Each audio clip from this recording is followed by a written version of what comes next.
தம்பி கை சப்பிட்டே இருக்கீங்களா? உங்களுக்காண்டி வேப்பண்ணா வாங்கி வந்திருக்கேன். வேப்பண்ணா இந்தாங்க.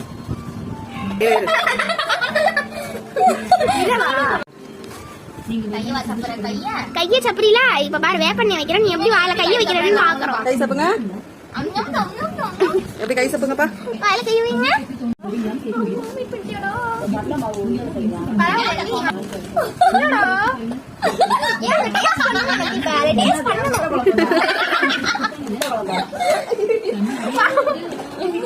இங்க பாருங்க எப்படி இருக்கு வேப்பண்ணா. எப்படி இருக்கு? கையை சப்ப கூடாது இனிமே, ஓகேவா? கை சாப்பிட்டீங்கன்னா அம்மா வேப்பண்ணா வச்சுட்டுருவேன்.